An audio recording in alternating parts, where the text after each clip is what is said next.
Vamos lá, né?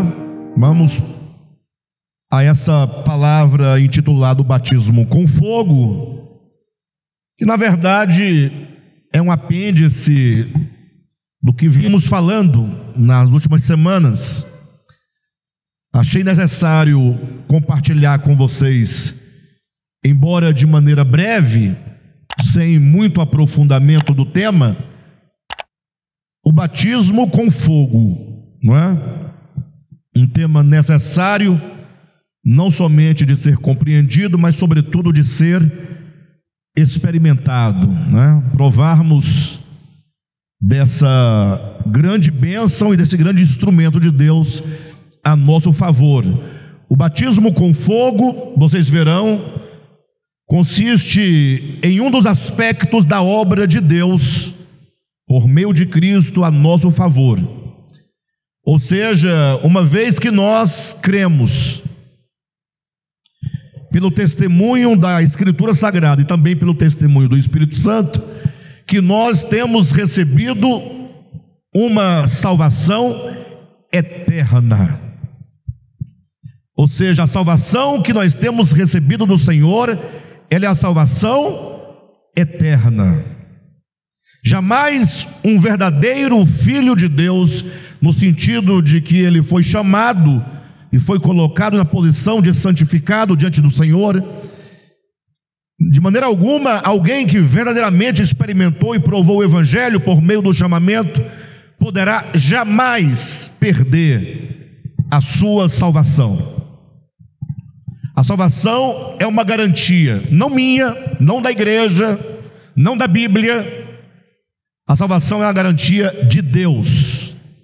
Em Apocalipse nós vamos encontrar um texto maravilhoso quando os anjos declaram: a salvação pertence ao Senhor. É dele a salvação. A salvação é uma obra que ele efetua, que ele realiza, e não que o homem, possa ser o autor da salvação. Não, é verdade que o homem participa de todo o processo, ele até contribui, mas ele não contribui enquanto origem de salvação, nem enquanto consumação de salvação. Ele contribui no sentido de, tocado pelo Espírito Santo, ele coopera para participar efetivamente da operação da salvação na sua alma. Mas o fato é que antes de nós falarmos sobre o batismo com fogo, é preciso começar exatamente declarando o que é a salvação de Deus, onde se encontra a segurança da nossa salvação. Abra rapidamente a sua Bíblia no Evangelho de João, no capítulo 10, vamos ler os versículos 27 até o 29. São palavras do próprio Jesus, portanto, não há o que se discutir, o que se debater, nem mesmo o que se interpretar. Basta você ler Jesus falando ali claramente, dizendo assim: olha, as minhas ovelhas ouvem a minha voz. Eu sei que no meio do debate teológico alguém vai querer entrar e dizer: mas aqui está as ovelhas de Cristo, especificamente. Sim, quando ele diz as minhas ovelhas, inclusive ele vai declarar que o Pai me deu, ou seja, há ovelhas que o próprio Pai deu ao Filho, portanto são as ovelhas do Filho. Mas não há de se esquecer que, conforme Mateus capítulo 25, versículo 31 em diante, vai falar das ovelhas do Pai. Há, portanto, as ovelhas do Pai e há as ovelhas do Filho. Salmo de número 100, salvo engano, versículos 1 e 2, vai dizer, é claro, quando o salmista ele declara: vinde, adorai e exaltai ao Senhor todas as terras. Veja que o salmista ele fala de uma abrangência total: venham todas as terras, vós que sois ovelhas do seu pastoreio. Então há as ovelhas do Pai, amém, queridos? Mas também há as ovelhas de Jesus.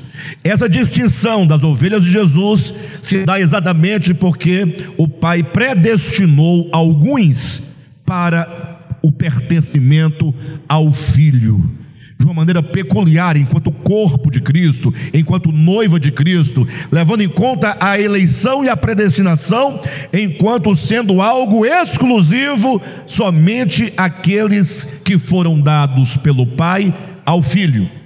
Então, o recorte hoje é só com as ovelhas do Filho. O tema é muito abrangente, vamos ter que fazer esse recorte e fixar apenas neste ponto. Então Jesus disse: as minhas ovelhas ouvem a minha voz. Diga amém. As minhas ovelhas ouvem. As ovelhas do Senhor Jesus ouvem a voz do pastor, do bom pastor que é Cristo. As minhas ovelhas ouvem a minha voz, eu as conheço, e elas me seguem.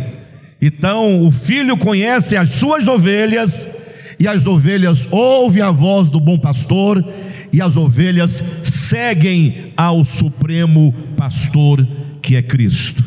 Amém, queridos? Se você se sente tocado por essas palavras, impactado por essas palavras, é muito provável que você seja uma das ovelhas de Jesus, né? É muito provável. As minhas ovelhas ouvem a minha voz, eu as conheço, e elas me seguem. Eu, diz Jesus, eu, Jesus, lhes dou a vida eterna. Quem é que dá a vida eterna às ovelhas de Jesus? Jesus. Eu lhes dou a vida eterna, jamais perecerão. Quem é o garantidor da sua salvação? Vocês estão com medo de falar? Quem é o garantidor da sua salvação? Jamais perecerão, e ninguém, nem a morte, nem a vida, nem principados, nem potestades, nem profundidade, nem largura, nem altura, nem qualquer outra criatura poderá jamais nos arrebatar da mão de Jesus. Olha quantas palavras garantidoras: jamais perecerão e ninguém as arrebatará da minha mão. Você crê nisso? Se você é uma ovelha de Jesus, que o Pai deu você ao seu Filho, você está seguro nas mãos dele. Ainda que tudo à sua volta pareça dizer o contrário, ainda que os seus familiares, olhando para você, não consigam perceber a verdade fiel de Cristo no seu comportamento, na sua vida, mas se você é uma ovelha de Jesus, saiba, você está seguro nas suas mãos, e nada e nem ninguém poderá arrebatar você das mãos de Jesus. Vocês creem nisso? Bem, são palavras de Jesus, né? Aquilo que meu Pai me deu é maior do que tudo. Veja que esses que são dados ao Filho são herança do Filho. E agora, olha como o Filho nos trata, olha como ele fala acerca de nós, ovelhas do seu rebanho, da sua eclésia, da sua igreja. Aquilo que meu Pai me deu é maior do que tudo, e da mão do Pai ninguém pode arrebatar. Olha que nós estamos seguros pelas mãos do Pai e pelas mãos do Filho. São palavras, queridos, que nos trazem a garantia da nossa salvação na base do amor eletivo e da fidelidade de Deus. Logo você pode descansar o seu coração. Você pode servir ao Senhor sem medo. Você pode ficar tranquilo, porque como está em Filipenses capítulo 1, versículo 6, aquele que começou boa obra em vós, Ele há de completá-la até o dia de Cristo Jesus. Paulo diz: eu estou plenamente certo, eu estou plenamente esclarecido de que aquele que começou a boa obra em vós há de completá-la até o dia de Cristo Jesus. Então a igreja pode louvar, pode engrandecer, pode se alegrar, pode festejar, porque está tudo certo. Amém? Amém? Talvez fosse uma mensagem de condenação, né? Uma mensagem assim mais atrapalhada, em que se colocasse na dúvida, aí eles estavam gritando, né? Pulando, soltando balões. Agora, falar que a salvação ela tem a sua base no amor de Deus, na fidelidade de Deus, na graça de Deus. Ele não somente é o fiador, mas Ele é a salvação e Ele se dá a nós. Para quê, né? Aí na hora de bater palmas para o pastor, aí vocês, né? Isso é pecado. Eu não estou brincando, é verdade. Eu sei que nós seres humanos, presta atenção, eu sei que nós seres humanos, dotados de emoções e de afetos, nós batemos palmas para muitas coisas, o que é mais do que lícito, certo? Você bate palma quando você vê um palhaço no circo, você gostou do espetáculo, você aplaude, não é? E não está errado, não é idolatria. É só uma maneira de você manifestar a sua alegria diante do que o palhaço faz no circo. Diante de um clube de futebol, você bate palma, você grita, você pula. Quando alguém que você ama faz aniversário, você canta parabéns, bate palma, abraça, né, coloca foto, está tudo certo. Não tem nada errado, nós somos assim. E quando nós queremos também demonstrar esse amor, essa alegria, esse afeto a nosso Deus, nós batemos palmas. Tem gente que fala, bater palma para Jesus. Vai bater palma para o diabo? A gente bate palma para os homens que nós amamos, ou para um palhaço de circo, não vamos bater palma para Jesus? Eu sei que Jesus não está aqui buscando aplausos nesse sentido, mas é uma maneira de nós nos manifestarmos. É assim que nós somos homens, e nós nos alegramos, nós gritamos, a Vera apita, né? Ela tem um apitinho, pi. O que ela está dizendo? Jesus é bom, Jesus é maravilhoso, e é só alegria. E Deus sabe que nós somos assim, porque Ele nos criou assim. Agora, quando fala da salvação eterna, que é o maior dom e o maior presente de Deus, nós vamos ficar calados?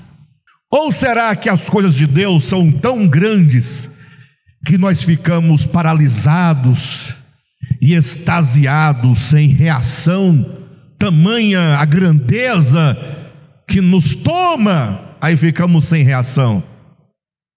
Ou será que essas coisas não nos afetam? Ou talvez nós nem creiamos efetivamente nisso. É muito bonito, é bacana, mas o que vale mesmo é dinheiro no bolso, né? O que vale mesmo Nós temos que repensar, queridos. Os crentes deveriam ser, em tese, as pessoas que mais gritam e bradam e dançam nas reuniões. Por quê? Porque nós estamos não somente declarando verdades, as únicas verdades que são de fato genuínas, realidades espirituais, não somente declarando, mas nós estamos aqui proclamando para o universo coisas eternas, grandiosas. Os irmãos podem dizer amém. Está vendo? É triste. Às vezes estão extasiados, refletindo. A irmã Silva está defendendo os irmãos. Não, nós estamos extasiados. Nós estamos tomados de uma sensação que nos paralisa a alma e o espírito. Amém. Amém.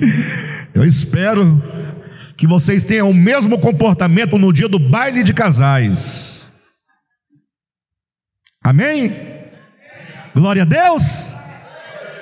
A salvação pertence ao nosso Deus. É isso aí, pessoal.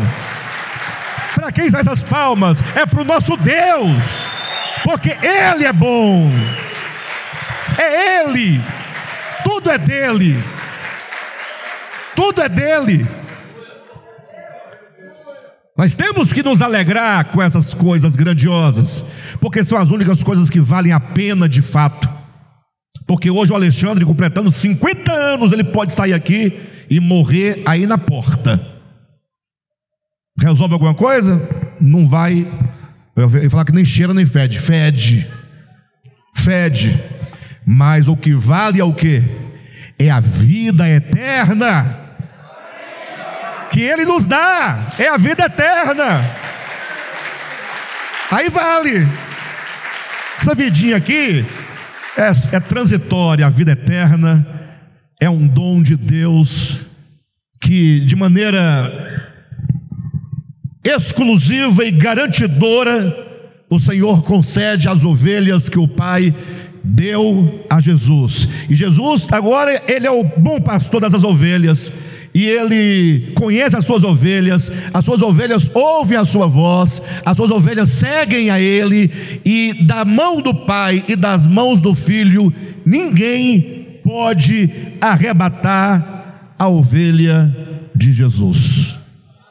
Ninguém pode arrebatar nada. Quando acontecer qualquer coisa negativa, algum pecado, alguma treva, uma queda, você tem que declarar: eu estou seguro nas mãos do Pai e do Filho. E não vai ser essa queda, não vai ser esse pecado, não vai ser esse erro que vai me tirar das mãos do Pai e das mãos do Filho. Agora não quer parar de bater palma mais. A irmã Silvia está reclamando. Deixa o povo bater palma, irmã Silvia. Deus está libertando essas criaturas. O inimigo está se levantando, irmãos, contra a igreja.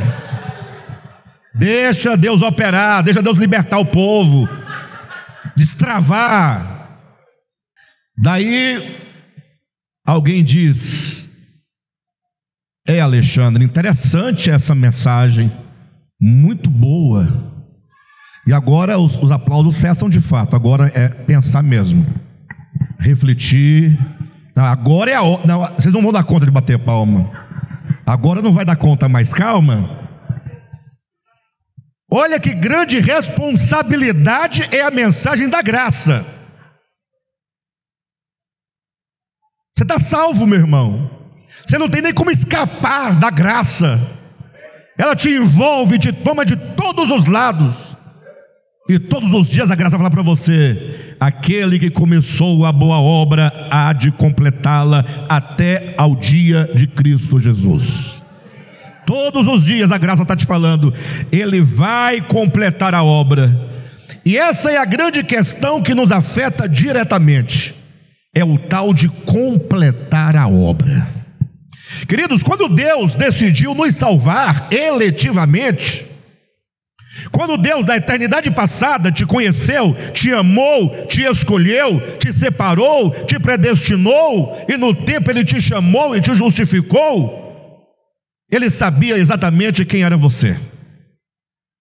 Ele não o fez enganado. Eu sei que tem muita gente por aí que se casa 5 anos depois e fala: você não é a pessoa com quem eu me casei. Eu me casei enganado. Não tem isso? É o que mais tem, né? Por isso eu falo assim: olha, nunca espere nada do seu cônjuge. Espere sempre o pior, porque o que vier é lucro. Você não vai se decepcionar. Não vai, ué.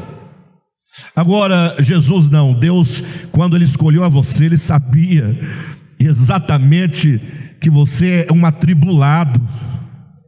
Ele sabia que você tem resistências, que você é duro. Ele sabia das suas inclinações pecaminosas, perversas, da sua maldade, da sua mentira. Ele sabia de tudo. Logo, quando Ele te escolheu, Ele prometeu a si mesmo: eu vou começar uma obra e eu vou terminar. Ele vai terminar essa obra. E essa é a grande questão que nós queremos levantar, porque quando eu olho para mim mesmo, você também olha para você olha para alguém, Você fala assim: puxa vida, como é que vai ser esse negócio? A grande questão nossa diante do evangelho anunciado e da experiência dos cristãos é exatamente essa grande contradição entre o que o evangelho diz e o que nós vivemos e somos. E nós já estamos falando aqui, olha, aqui não tem que ter hipocrisia. A gente sabe que nós somos doentes. Você proclama a verdade que é dele, mas você reconhece, você é doente. A doença do pecado é a pior doença que existe. Na conferência nós vamos entender o que é a doença do pecado.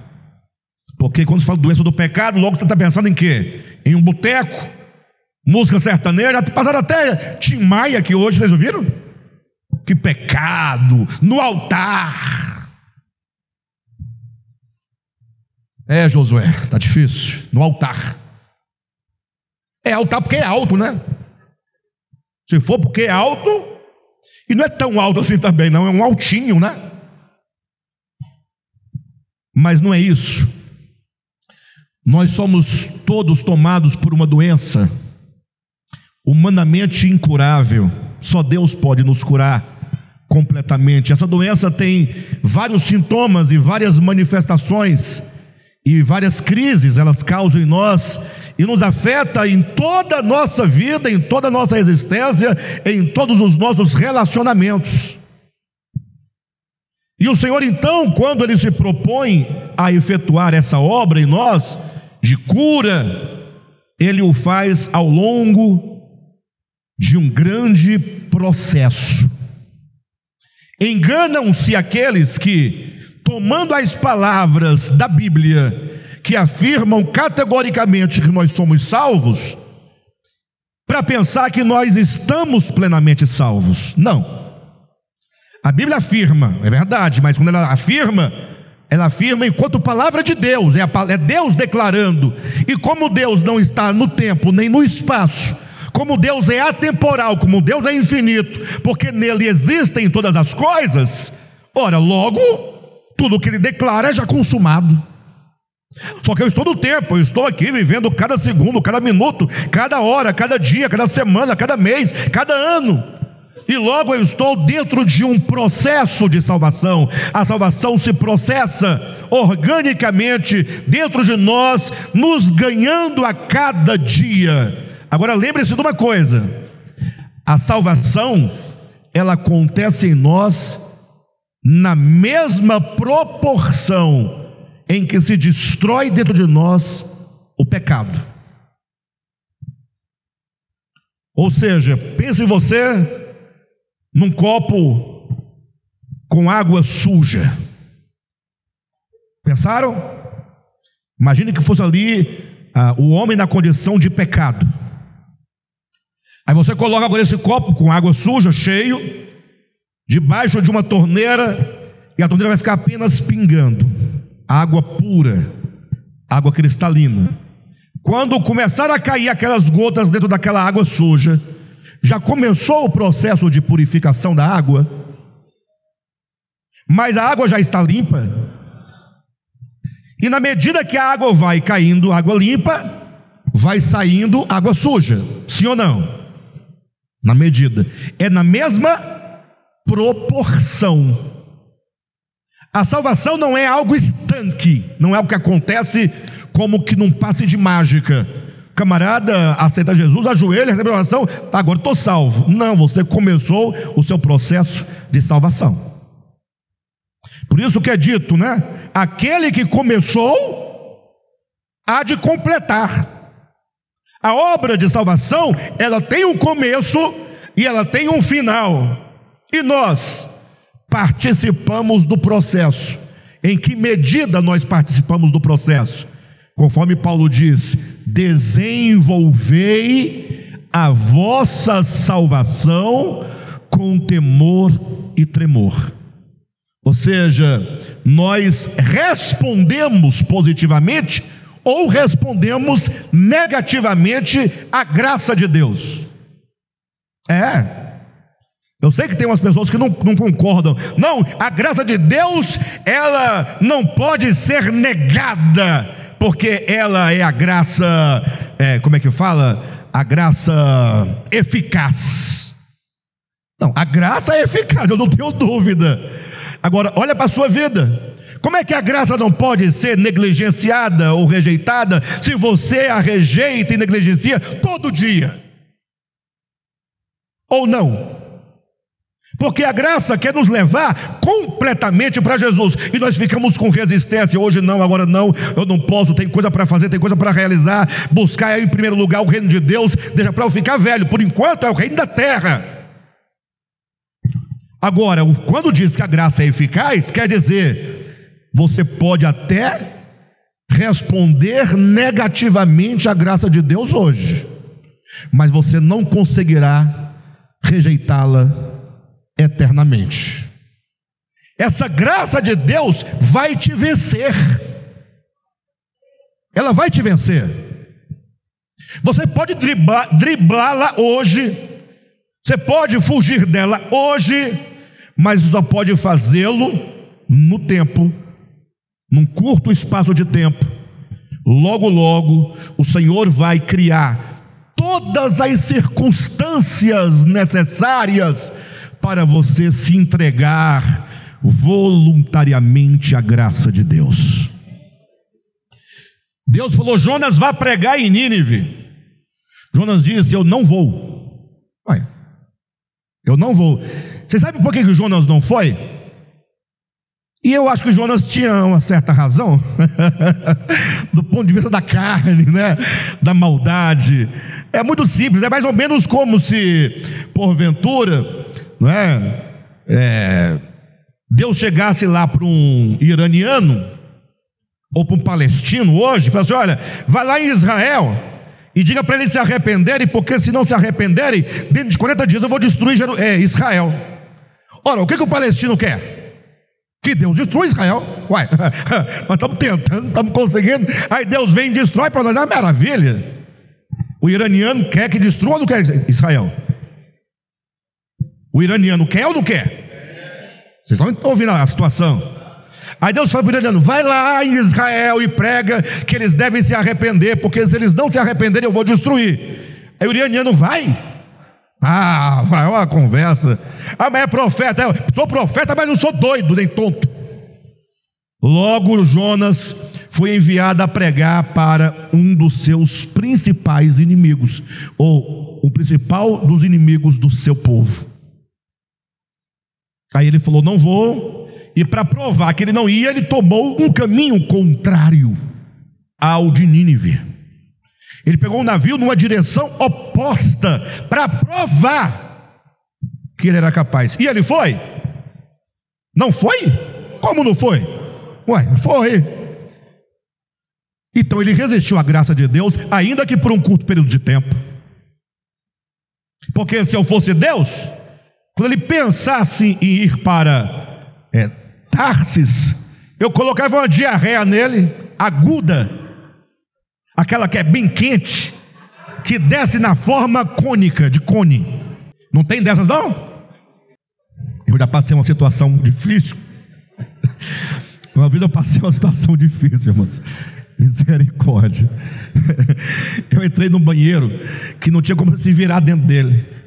Ou você entra de frente, se for fazer o número 1, se for homem, né? Se for homem entrando, tem que ser de costa, porque não tem, é muito justinho. E me deu uma diarreia cônica, não é crônica não. Cônica é o formato de cone. Aquela que abre assim, ó, um leque. Mas, deixando isso de fora, eu colocaria em Jonas uma diarreia aguda cônica, daquela que o cara fica suado e enfraquecido e pálido, não sai daqui. Mas Deus não faz isso, já pensou? Se Ele fosse fazer isso com você? Eu vou fazer isso. Deus não vai. Eu vou. Então vai, anda, move o pé que eu quero ver. Deus coloca uma dormência nas pernas. Não é para alejar não, é só dormência. Você não anda. Mas não, Jonas foi. Entrou no navio. Quando Jonas viu que Deus se encontrou com ele em alto mar, que ele saiu de lá do porão do navio, olhou para o pessoal, todo mundo falando, aquele temporal, Ele olhou assim e viu como se visse o rosto de Deus na cabeça dele. Aí ele falou assim: olha, achando que com essa pressãozinha eu morro no mar e não vou. Aí eu quero ver como é que morto vai. Me joga no mar que a culpa é minha. Ora, quando ele disse me joga no mar, a culpa é minha, ele estava esperando um socorro de Deus? Não, ele queria morrer, ele sabia que ele morreria, lógico. Ele só não saberia que Deus falou assim: não, calma, não é hora de morrer, ainda não, eu vou te guardar dentro de um peixe. O peixe vai ficar com você bem guardadinho, quentinho, no meio das algas, né? Do suco gástrico do peixe. Você vai ficar ali quanto tempo você precisar. Aí ele cai no mar, Deus manda o peixe engole. E Deus fala para o peixe: ó, desce lá até as portas do Hades e fica lá, não entra no Hades não, porque senão ele morre. É só das portas. Está lá o peixe de boa. Um dia, uma noite, 2 dias, 2 noites, 3 dias, 3 noites. Aí Jonas faz uma oração: ah, Senhor, será que eu ainda voltarei a ver o teu templo? As conversas de gente sem futuro. Não, o camarada até agora estava blasfemando, estava fugindo, estava querendo ser mais homem do que todo mundo. Quem manda sou eu. Agora vem conversinha: eu quero ver o teu templo. A pessoa é negligente com respeito à gratidão a vida toda. Quando vem uma doença, que o médico falou: olha, está difícil para o seu lado, não tem remédio, não tem tratamento, agora é só Deus. Aí a pessoa fala: eu queria tanto congregar. Senhor, será que ainda eu posso estar naquele culto com os irmãos? Para de bobagem, Deus não é tonto não. Ele sabe que não é verdade o que você está dizendo. Bem, já dizia Antônio Vieira, se ele está certo ou errado eu não sei, eu tendo a concordar com ele: não há arrependimento na hora da morte. Mas essa é outra conversa. Não é que não tem, deve ter. Mas ele quer dizer que na hora da morte qualquer um se arrepende. Por quê? Por via das dúvidas, é o ateu. Na hora da morte, vai você crer em Deus? Lógico Aí você não cria, não vai que ele está lá. Na dúvida, né? Na dúvida é melhor acreditar, né? Ainda que não seja um crer genuíno. Mas nós somos assim. Aí Jonas: Senhor, eu queria tanto voltar para ver o teu templo. Eu queria tanto lá pregar para os ninivitas. Agora você quer? Não, eu quero, Senhor. Aí Deus ordena o peixe, fala: peixe, vai lá até a praia de Nínive, vomita-o na praia de Nínive. Ele não tem que pegar navio. O peixe vai lá e ele cai. O que aconteceu? A graça de Deus, o chamamento de Deus venceu a vontade obstinada do profeta. Com isso nós queremos dizer o quê? Que finalmente a graça de Deus vence. Mas até chegar lá no último dia, você tem como, você fica driblando, recusando, resistindo, negligenciando. Mas o fato é o seguinte: aquele que começou a boa obra, ele vai completar. Agora a questão está exatamente neste completar. Alguém pode dizer: Alexandre, diante disso aí, me bate aqui uma dúvida. Diante dessas palavras eu fico meio como que preocupado. Como é que pode Deus garantir a salvação de alguém, ou de qualquer, ou de você mesmo, no caso do Alexandre, e está nitidamente demonstrado que não tem condições de você entrar no reino de Jesus assim? Irmãos, eu pergunto para vocês, em nome de Jesus, por um momento só de franqueza: é possível você, não é sua esposa, não, é você, não é seu marido, é você, não é seu filho. Os pais se preocupam muito com os filhos, né? Ou não? Não, eu estou falando de você que é mãe, você que é pai, ou você que é filho, ou você que se preocupa com a vida alheia. A Natália vai entrar? Não vai nada, calma, deixa ela pensar para lá. Pensa em você. Eu quero saber se tem condições de você entrar no reino de Deus hoje. Você, agora? Minha filha, se você entrar no reino agora, do ponto de vista não de entrar espiritualmente, mas de você acessar o reino de Deus na sua manifestação agora, você ia destruir o reino de Deus. Ah, tá. Irmãos, imagine só se os crentes fossem todos colocados dentro de uma ambiência de reino de Deus para viverem eternamente juntos. O que ia virar? Não ia prestar, irmãos. O que até de fofoca? Ou não ia ter? Gente falando mal de anjo. Falando mal de anjo. Tá tudo certo lá, quando de repente tá lá, irmão, você viu aquele anjo lá? Como é que é? Você viu a asa dele? Como é que é? Meio esquisita? Aí o outro, minha irmã não fala assim. Anjo nem se casa, nem se dá em casa. Anjo não tem sexo. Eu não sei. Você viu a asa dele? Como é que é? Diz gay?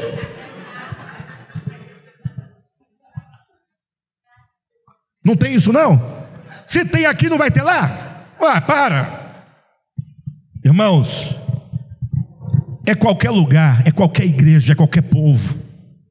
Olha, eu conheci várias igrejas, não muitas, né? Mas eu conheci pelo menos algumas fundamentais da minha experiência, pelo menos 4 desde a minha infância. E todas elas eram iguais do ponto de vista do que é o ser humano. Todas. Nenhuma foi diferente. Eu achava que seria diferente. Está sendo a pior das 4. Não é fácil. Não adianta, com todo o respeito que nós temos, mas é o homem, é o ser humano, que vive uma ilusão e que se apropria de uma palavra eterna, que de fato é a verdade, mas que se esquece que essa palavra, no âmbito da eternidade, ela tem que ser aplicada no âmbito do tempo. A palavra tem que se atualizar na minha vida, mas tem que ser de verdade, não pode ser por rito, não pode ser por costume, não pode ser por dogma, não pode ser por manipulação, não. Porque uma coisa é quando está todo mundo reunido, bate palma, todo mundo bate palma, aleluia, aleluia, não.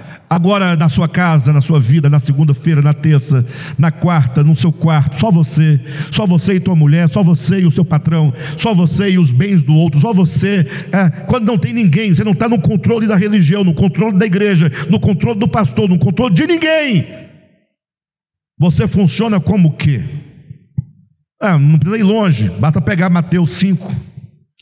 Vou pegar Mateus 5, 6 e 7, é muito capítulo. Mateus 5, e é só o capítulo 5, do 1 ao 9, ao 12. Bastam 12 versículos para tirar nossas máscaras. A minha.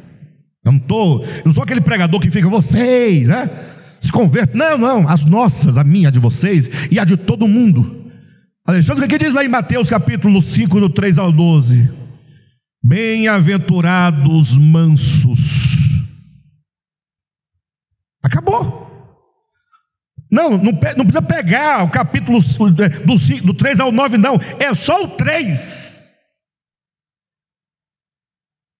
Vê o 2. Não, olha que está os mansos aí.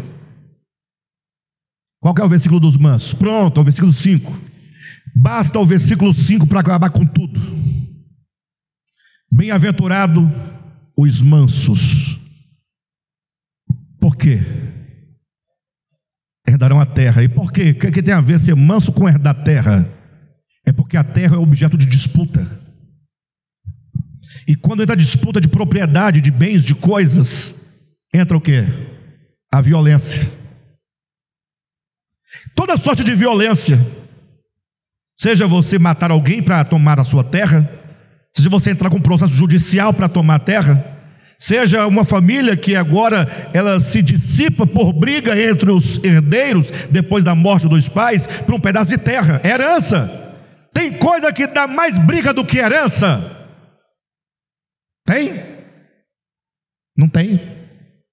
Se brincar, quem mais da metade aqui está brigado com a de herança. Ninguém vai expor ninguém, mas se brincar tem uns 80% que está com problema, não vai, briga e tal. O Cid Moreira morreu tem 3 dias, não foi?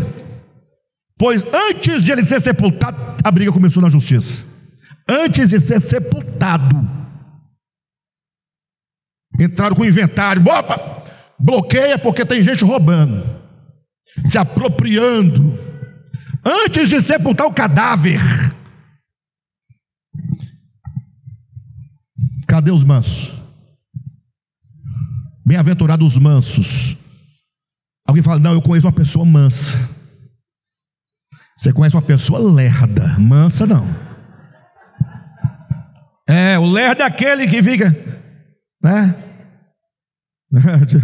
Aquela carinha de Marquinhos, né?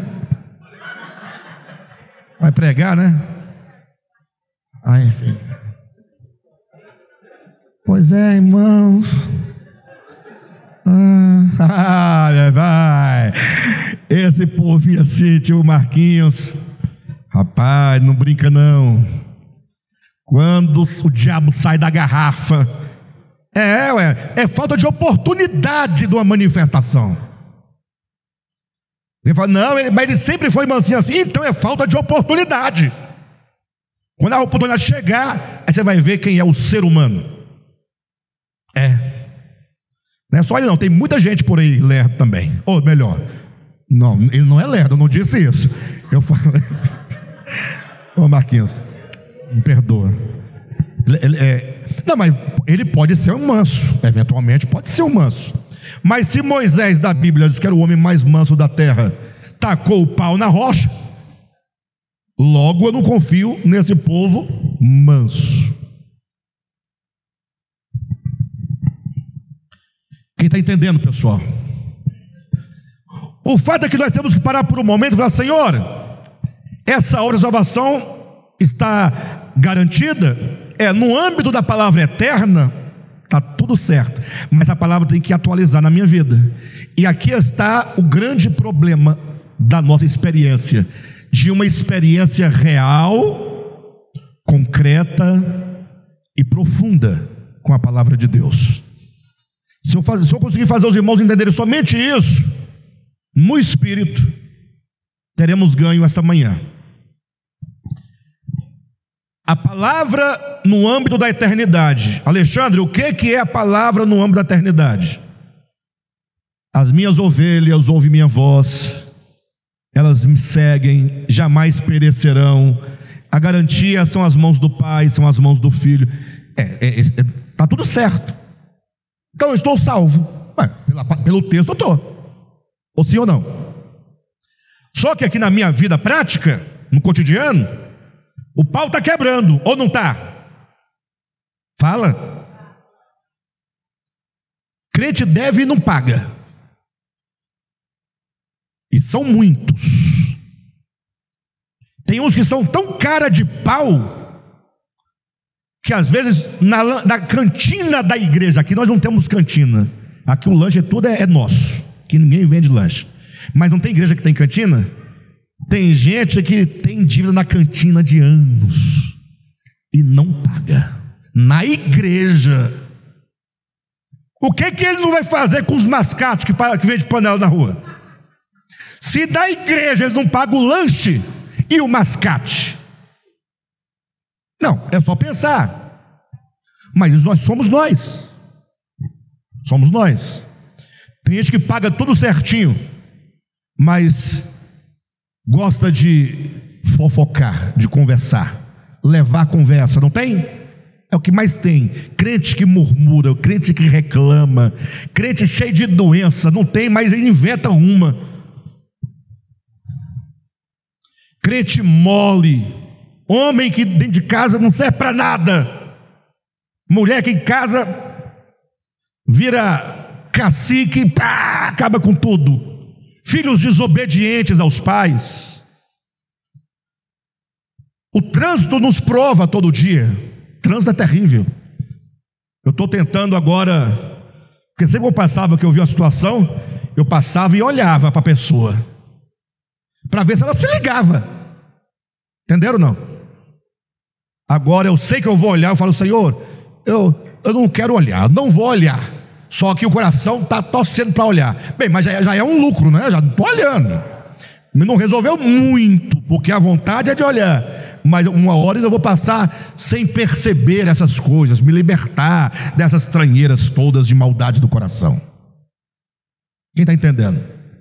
Então, a palavra eterna está lá. Agora, eu preciso ter uma experiência com a palavra aqui. O encontro da palavra comigo. Sabe como é que se chama isso? E a palavra se fez carne e habitou entre nós. Nós somos chamados a participar da morte de Cristo? Estou perguntando para a igreja. Nós somos convidados pelo Evangelho a nos unir à crucificação de Cristo? Nós somos convidados a nos unir ao sofrimento de Cristo? Nós somos convidados a nos unir à ressurreição de Cristo? Nós somos convidados a sentarmos com Ele à sua direita nos céus? E por que não somos convidados a experimentar a encarnação com Ele? Por que só a encarnação não diz respeito a mim? Diz a encarnação do Cristo em Jesus, homem, aponta para o grande mistério da salvação. A palavra eterna precisa se fazer carne em mim. Ela tem que entrar em mim, na minha carne, expressar Deus ao mundo. Mas isso é coisa muito séria, coisa muito grande. Isso não tem nada a ver com religião, nada a ver. Até porque, se for para ter religião, nós vamos ter que dar alguns mecanismos dogmáticos, litúrgicos, para vocês praticarem, acender uma vela, sei lá, colocar alguma coisa, comprar uma Bíblia, dar um dinheiro, fazer uma oração, um jejum. E nada disso serve. Nada. Esquece tudo. Esse encontro do homem com a palavra, esse receber a palavra, acolher a palavra, e a palavra se misturar ao nosso ser, e se amalgamar ao nosso ser, a ponto de poder dizer que a palavra está encarnada em mim, e eu estou saturado da palavra, e a palavra na carne expressa a Deus, como o grande mistério da piedade. Isso aí só vai acontecer tão somente por uma decisão sua de acolher agora a graça de Deus. Então, se você ouve a palavra, você tem que ouvir a palavra como aqueles doentes do Evangelho.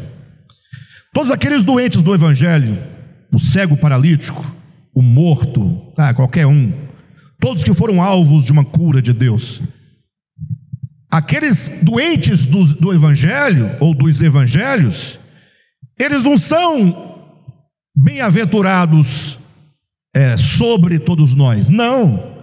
Eles são apenas os modelos que lá foram alcançados para dizer que todos os doentes, como aqueles dos evangelhos, são alvos da graça de Deus. Logo, como é que eles procediam? É como nós devemos proceder.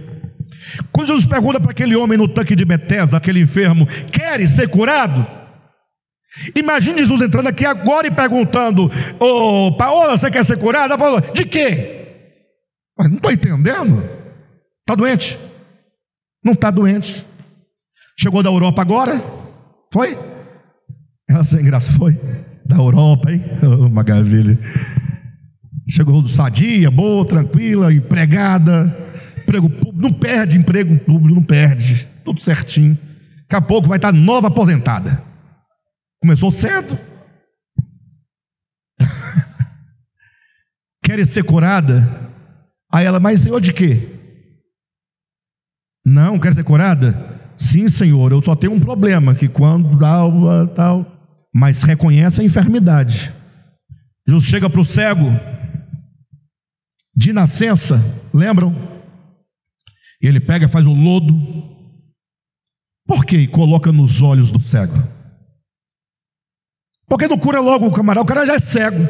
Vai tacar barro dentro do olho do cego? Não basta ser cego. Não é diferente, não? Jesus tem umas histórias estranhas, né? Jesus, o cara é cego. Você taca a terra dentro dele, está piorando a situação.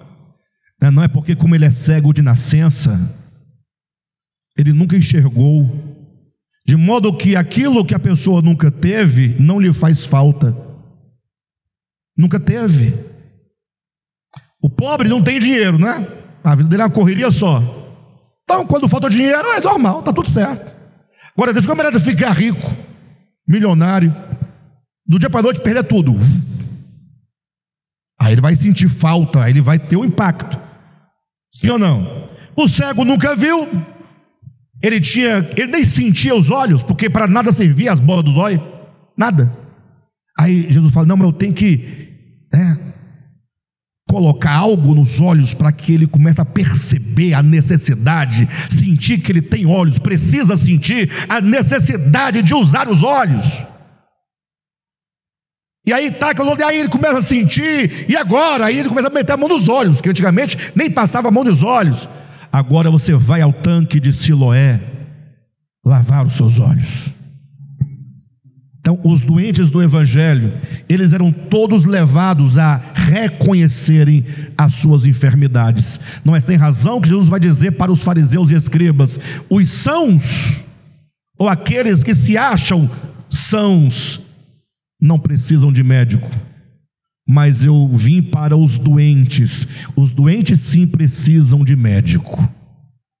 Então, a primeira coisa, entender: o Senhor, pela sua graça infinita e eterna, pela sua fidelidade, Ele me tem a salvação por garantia eterna, indiscutível. É só glorificar, só louvar.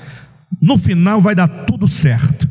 O problema agora é como eu, no tempo e no espaço, me aproprio desta salvação, para que ela, operando em mim, ela me faça digno, ela me torne digno do reino de Deus. Alguém vai dizer: mas como assim tornar digno?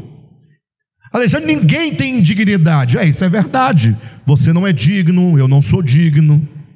E exatamente porque nós não somos dignos do reino, é que nós precisamos de nos tornar dignos. Lógico. Você acha que porque ninguém é digno do reino dos céus, então você vai ficar lá com indignidade? O que vai acontecer com o reino de Deus cheio de gente indigna? Não é que você deva fazer algo de si mesmo para se tornar digno. Não é que um é digno, o outro não é digno. Não. Ninguém é digno do reino de Deus. Agora o Senhor fala: filho, eu te chamei pelo nome, eu te amei, eu te escolhi, eu te predestinei, eu te chamei. Agora você precisa se colocar no caminho de se tornar digno do reino de Deus. Sabiam disso? Só uma pergunta, não precisa responder. No seu coração, você sente que você foi amado, eleito por Deus antes da fundação do mundo? Você tem a convicção que o Espírito Santo colocou em você, que Deus o Pai te elegeu, te predestinou? Você foi chamado por Deus? Você ouviu a voz de Deus, o chamamento, aquela circunstância na qual o Espírito Santo te levou a reconhecer a Jesus como o Senhor, e você então foi levado a crer nele, e você então começou um processo. Agora a grande questão é: se você já está nesse caminho, meu irmão, esse caminho é irreversível. Agora só te resta uma coisa: tornar-se digno do reino de Deus. Abra sua Bíblia rapidamente, eu vou encerrar já. Eu estou dentro do tema, mas eu não consigo concluir a mensagem. Vocês viram que gastaram mais da metade aqui hoje só passando foto e cantando música do Tim Maia, né? Então, e eu não queria, eu nem sabia disso. O Josué falou assim: olha, deixa comigo. Eu falei: mas você tem que ser rápido, porque a mensagem hoje é grande. Ele falou assim: olha, você fica na tua. Eu falei assim: você não é doido. Ele falou assim: você que pensa que eu não sou doido. Atos capítulo 14, versículo 22. Mas nós estamos encerrando, nós vamos continuar depois dessa mensagem. Tenha paciência, não se preocupem, porque Se nós não morrermos até lá, tudo dará certo. Lucas capítulo 14, versículo 22. Atos. É porque quem escreveu Atos foi Lucas, né? Aí eu confundi. Mas não é? Queridos, presta atenção. Nós estamos entendendo, tá, pessoal? Calma. Paulo saiu na sua primeira viagem missionária. Coloca no 21 para mim. Paulo saiu, atenção pessoal, vou acabar agora, na sua primeira viagem missionária. O que é sair na primeira viagem missionária?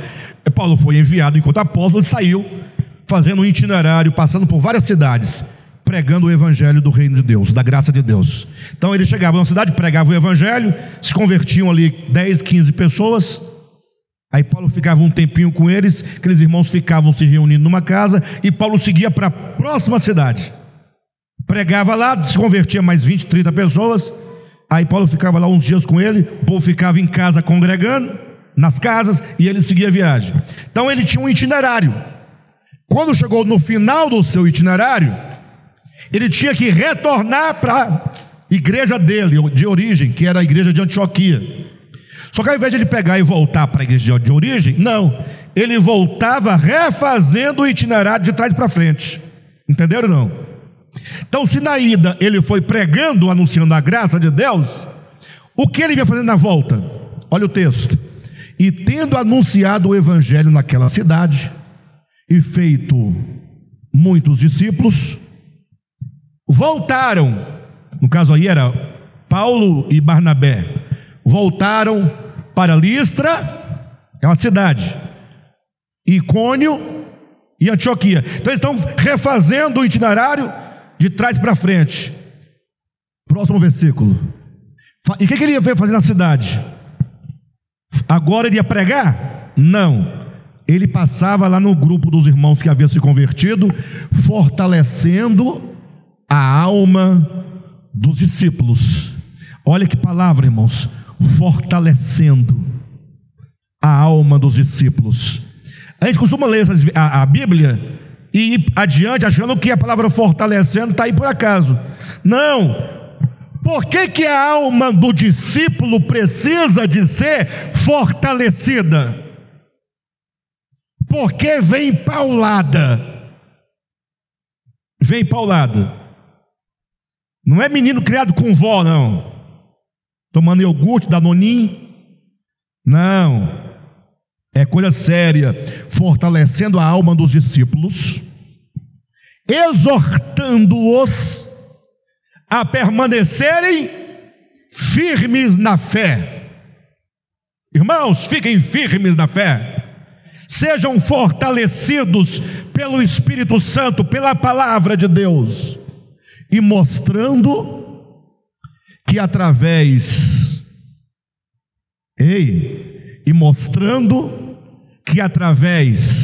de quê?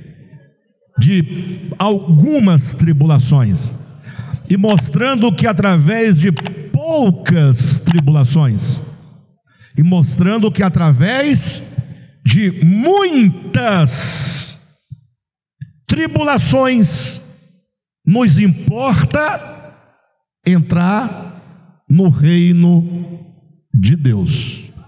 Ou seja, Paulo falava: olha, fortaleçam-se no espírito, permaneçam firmes na fé, e saibam de uma coisa: para entrar no reino de Deus, será preciso que vocês sofram muitas tribulações. Ninguém entrará na manifestação do reino de Deus se não passar por muitas tribulações. E aqui efetivamente nós entraríamos no tema, efetivamente, porque o que eu falei antes é porque ninguém pode falar de sofrimento que nos aperfeiçoa para entrar no reino sem a garantia da palavra eterna de salvação. Do contrário, você vai pensar que você é salvo por sofrimento, e não é verdade. Então você tem a garantia do amor, da graça e fidelidade de Deus, que te garante a salvação. Agora você entende o processo, o mecanismo de Deus de nos levar à dignidade do seu reino. Então, é claro, exortando-os, não é? Que por meio de muitas tribulações é que nos importa entrar no reino de Deus. Queridos, eu vou parar aqui, porque não adianta eu seguir adiante, que o tempo não vai dar para falar o que temos que colocar. Eu só prometo uma coisa para você: eu voltarei com essa mensagem posteriormente. Amém?